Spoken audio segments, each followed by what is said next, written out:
N'hésitez pas à liker la vidéo si elle vous plaît et si vous êtes nouveau sur la chaîne, n'oubliez pas de vous abonner et d'activer la notification pour ne rater aucune de nos prochaines vidéos. Côté militaire, que ce soit côté des policiers, que ce soit du côté de la population, c'est une perte immense pour Butembo, pour la province du Nord Kivu, pour toute la République démocratique du Congo. Le gouverneur du Nord Kivu a échangé avec les différentes couches des populations de Butembo jusque dans la soirée de ce 15 août 2022. Les interlocuteurs du lieutenant-général Constant Dimakongwa ont évoqué la question du départ de la MONUSCO des terres congolaises, les incompréhensions civilo-militaires et les préjugés tout en soutenant l'armée régulière. C'était dans un jeu de questions-réponses. Et nous proposons l'échange, le cadre qui est cadre d'échange régulier. La sécurité, c'est comme la nourriture pour une famille. La MONUSCO, oui, elle est inefficace et le gouvernement reconnaît. Mais nous, la population de Butembo, nous ne voulons plus la voir parce qu'elle a tué nos enfants. Si, allez plaider vraiment qu'auprès du gouvernement central et dire que nous ne voulons plus la voir. Dans le cas contraire, nous nous excusons. De vous dire que nous allons continuer avec nos petites astuces d'action pacifique.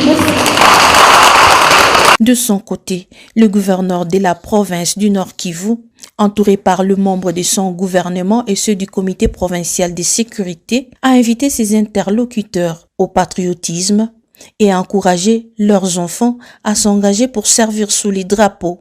Tout Congolais aujourd'hui a les yeux et les oreilles braqués sur notre province.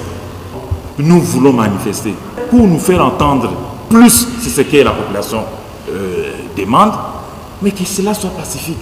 Parce que, mes chers compatriotes, en cas de violence, comme nous avons connu ici, nous avons connu dans notre province, que ce soit à Goma, à Rutshuru, à Kanyabayonga, à Butembo, à Beni, que nous avons connu, il y a eu des casses. Il y a eu des pertes. Les associations féminines, la coordination urbaine de la société civile, les confessions religieuses, les mouvements citoyens, le conseil de jeunesse, le comité inter-estudiantin, l'association des taximens, l'intercommunautaire et les ONG ont pris part à cette rencontre. Général-major Jean-Pierre Kassongo Kabouik, vous êtes le commandant du service national. Une vidéo circule depuis quelques heures sur les réseaux sociaux montrant des jeunes du service national, des anciens Koulouna en train d'être torturés sur le site de Kanyamaka CC. De quoi s'agit-il exactement? Merci Thierry pour la question. D'abord, je voudrais vous recadrer. On ne va pas dire qu'ils sont en train d'être torturés. C'est vrai, ils sont en train de recevoir la chicotte. De quoi s'agit-il? Moi aussi, juste après l'église, les cultes, j'ai reçu la vidéo qui circule sur les réseaux sociaux montrant de personnes en tenue du service national en train de chicoter d'autres. J'étais quand même choqué parce que c'est la première fois que j'ai vu cette vidéo. Et tout de suite, j'ai voulu vérifier. Moi, je suis présentement à Kinshasa. Lorsque j'ai regardé la vidéo, j'ai vite compris que c'était à Kanyamaka CC. Il fallait que je vérifie. Vérification faite avec mes services ici à Kinshasa et sur place à Kanyamaka CC. J'ai pu noter quelques éléments. D'abord, je confirme que c'est effectivement à Kanyamaka CC. Dans le centre de Mamboa où les jeunes appelés communément Koulouna sont en train d'être encadrés. Deuxième chose, la vidéo n'est pas récente. C'est une vidéo qui date de 2020. Vous pouvez peut-être me poser la question comment j'ai su qu'elle date de 2020. Lorsque vous regardez le fond de la vidéo derrière, les habitations qu'il y a, ce sont les habitations qui étaient temporaires.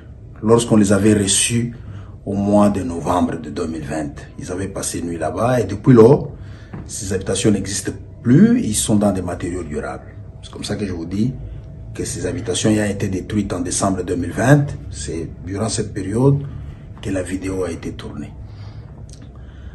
Deuxième chose, après vérification, il s'avère que effectivement, ils ont été fouettés, mais pour quelle raison?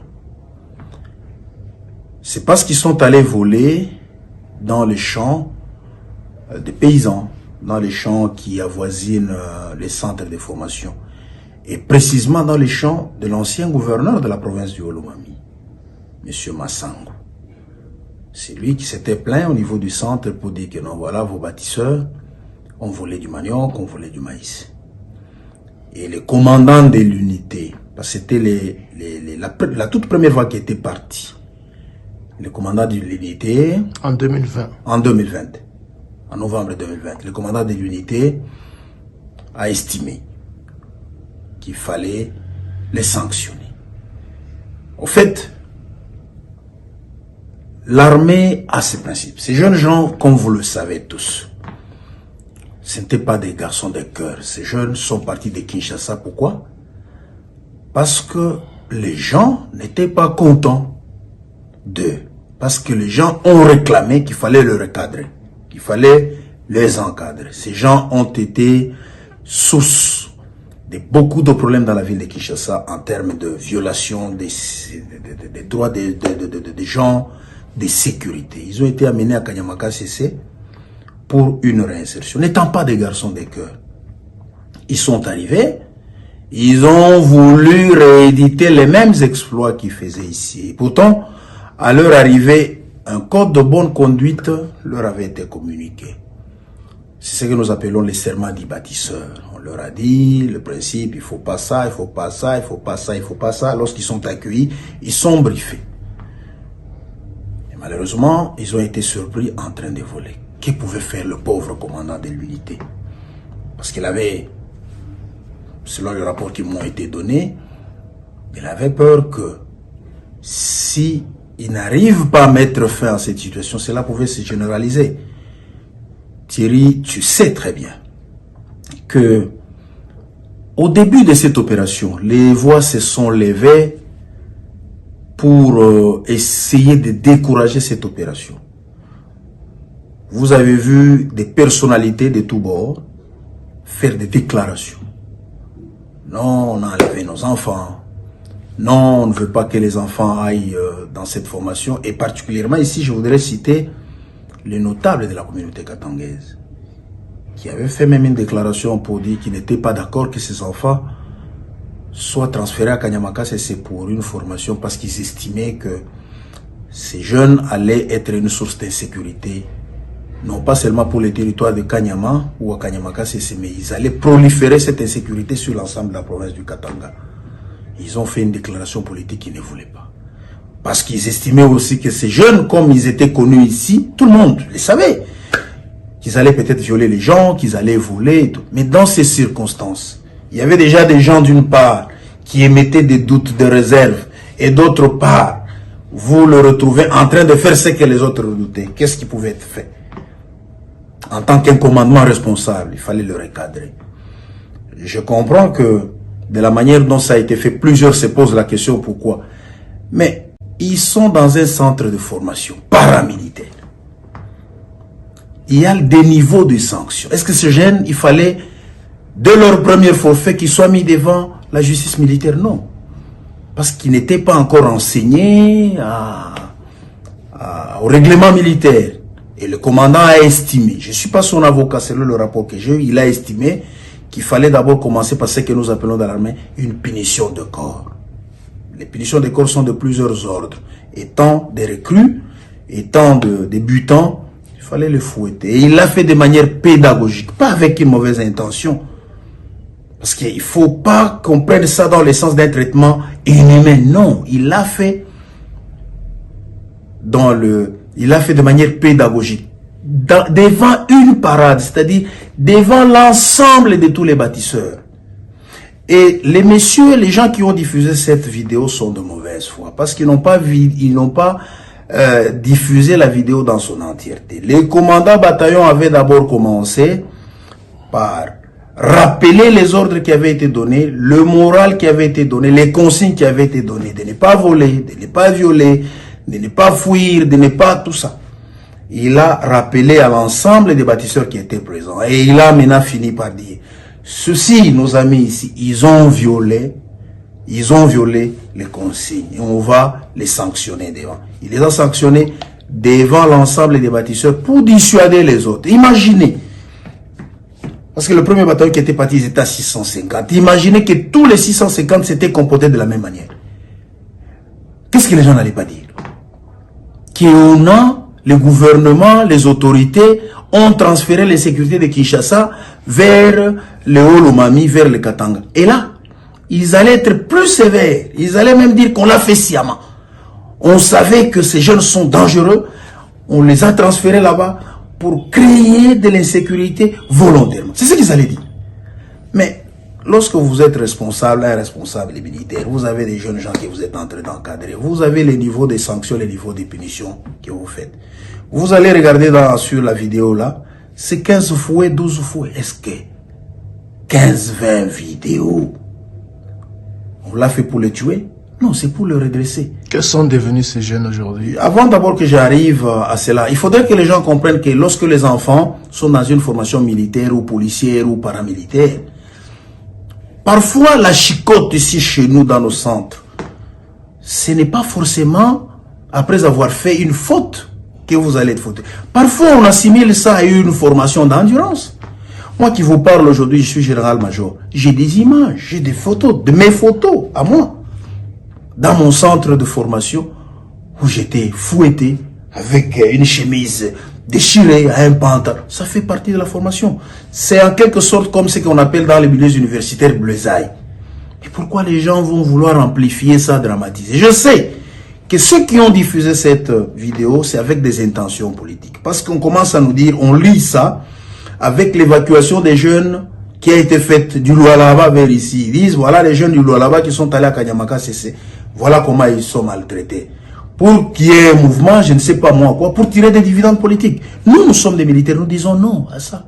Nous disons, c'est malheureux qu'on ait diffusé cette vidéo. Parce que, c'est comme ça que vous voyez dans toutes les armées du monde, on dit, bon, diffusion restreinte, vous ne pouvez pas les filmer, vous ne pouvez pas les prendre des photos.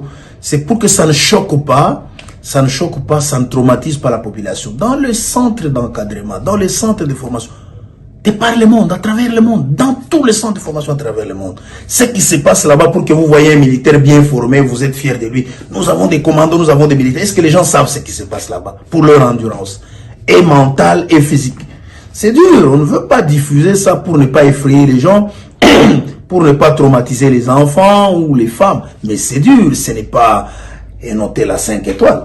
Et pour leur cas, ce sont des gens qui sont allés voler. Le commandant a estimé qu'il fallait quelques chicottes. Et c'était il y a 2 ans. Il y a 2 ans, ça s'est passé en novembre, fin novembre 2020, il y a 2 ans. Mais pourquoi cette vidéo va être mise en circulation seulement aujourd'hui? Pour quelle intention? Les gens ont quelle intention de mettre cela? Vous savez, ce qui est dramatique, ce qui est choquant, ce qui est regrettable dans notre pays, lorsqu'un travail commence à prendre de l'ampleur, il y a toujours les gens qui veulent vous jeter les pots de banane. Au lieu de vous encourager, au lieu de vous soutenir, au lieu de vous accompagner, ça devient une campagne de dénigrement, ça devient une campagne de découragement. Pour quelle cause? J'aimerais que les gens qui font circuler cette vidéo, qui nous disent qu'est-ce qu'ils auraient voulu qu'on fasse à leur place. Si c'était eux, devant cette situation, qu'est-ce qu'ils allaient faire? Qu'est-ce qu'ils allaient faire devant? Les supplier, dire non, s'il vous plaît, rentrez, ne faites pas ça. Les Koulouna, les gens qui étaient dangereux, qui viennent de Kinshasa, la toute première vague. On allait rater tout l'ensemble de tout le processus. Si déjà on avait raté avec le premier bataillon, la première vague, tout le reste. Mais aujourd'hui, ils sont fiers de ces jeunes. Parce que ces jeunes étaient du premier bataillon. Le premier bataillon a fini sa formation depuis le mois de février. Ils sont matriculés, ils ont leur matricule, ils ont intégré le service national, ils ont leur salaire, ils ont leur prime. Ils sont même déployés à travers la République, ils sont en train de faire un travail formidable. Ils construisent des écoles, ils construisent des hôpitaux, ils font les champs, ce qui est formidable.